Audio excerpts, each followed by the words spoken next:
Bismillahirrahmanirrahim. Assalamu alaikum. Thank you for having me once again on the dice.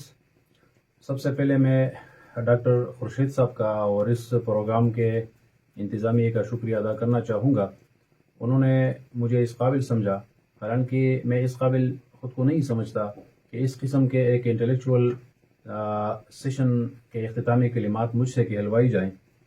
बहरहाल एक हुक्म है जिसकी तामीर ज़रूरी समझ के मैं स्टेज पे आया हूँ।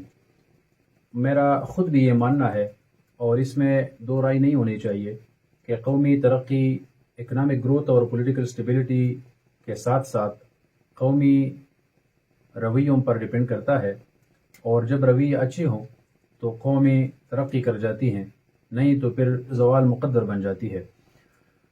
बदकिस्मती से पाकिस्तानी कौम में पिछले अशरों से तकरीबन बहुत सारे मनफी रवैये दर आए हैं, और वो अब रवैये नहीं रहे बल्कि बीमारियों की हद तक वो रच बस गए हैं और हमारे कल्चरल डीएनए का एक हिस्सा बन चुके हैं। मोहतरम वक़ार साहब ने तो तकरीबन 14 तक मनफी रवैये गिन लिए, और वाकई ये ज़ाती सोच, तशद्दुद, आदम बर्दाश्त, जज्बातियत और इस किस्म के सारे रवैये जो उन्होंने फरमाया, वो सारे पाकिस्तान को खुदा न खास्ता बर्बादी की तरफ लेके जा रहे हैं। लेकिन मैं जिन रवैयों को पाकिस्तान की तमाम तर मसाइल की बुनियादी वजह समझता हूँ वो 3 है, और ये बाकी के सारे जो मनफी रवैये इस सेशन के अंदर पिछले घंटे में तफसील से बयान किए गए हैं, वो सारी इन तीनों के बाई प्रोडक्ट्स है। मैं बतौर एक रिसर्चर पूरी दयानतदारी और रसूख के साथ कह सकता हूँ कि मुल्क के गली से लेकर ईवानों तक 95% मसाइल की जड़ यही 3 रवैये हैं। आप कोई भी मसला उठा के देख लें, कोई भी अपनी शिकायत को रिविजिट करके देख लें, तो आपको उसकी बेस में इन तीनों रवैयों में से किसी एक का असर ज़रूर महसूस होगा। सर, उन 3 रवैयों में सबसे पहला जो ख़तरनाक रवैया मैं समझता हूँ वो है ह्यूब्रिस, जिसको हम रऊनत भी कहते हैं या उसको हम ख़ब्त आज़मत कहते हैं। ये फ़िरौनियत जिसको दूसरे अल्फाज में लोग कहते हैं, एक झूठी अना और नरगसियत का एक इजहार और या एहसासी बरतरी की एक नाकाम सी कोशिश होती है। ये एक किस्म की मेगेलोमेनिया है, और उसके लिए शर्त सिर्फ इख्तियार का आना होता है।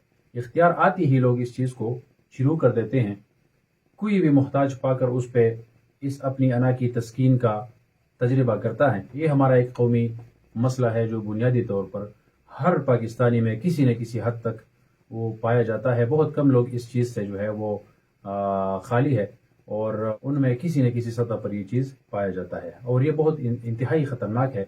आप देख लें, इदारों के अंदर, खानदारों के अंदर, कम्युनिटीज़ के अंदर इस चीज़ की वजह से बहुत सारे मसाइल ही रहते हैं, उसका कोई हल नज़र नहीं आता।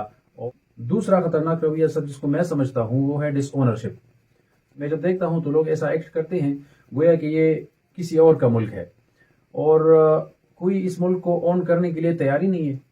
बस यूँ समझिए कि एक होटल है जहाँ पे रात गुजारी और चले गए, तो यूँ महसूस होता है गोया कि वो जो पाकिस्तान जिसका हम ख्वाब देख रहे हैं वो कहीं बाद में जाकर बनेगा जिसमें हम ज़िंदगी शुरू करेंगे, और अभी के जिस पाकिस्तान में आज हम रह रहे हैं वो सिर्फ इसलिए है कि हम उसमें पास टाइम करें और उसमें कुछ कमा के खा लें, और बस यही वजह है। सर, मैं भी देखता हूँ, आप भी देखते हैं, हम सब खून के आंसू रो रहे हैं कि कौमी सरमायों के साथ, सरकारी अमलाक के साथ और पाकिस्तान के मुख्तलिफ चीज़ों के साथ क्या किया हशर नहीं किया जाता। सर, तीसरा ख़तरनाक रवैया जिसको मैं समझता हूँ वो जजमेंटलिज्म है, या यूँ कहिए कि वो ओवर जजमेंटलिज्म है। ये हर चीज़ में नुक्तचीनी और मैं ना मानूँ वाला किस्सा, एतराज़ात पे एतराज़ात, तनकीद बगरज़ तनकीद, और लोग आप देखते हैं कि तबसरे करते हैं और मनफी तबसरे करते हैं।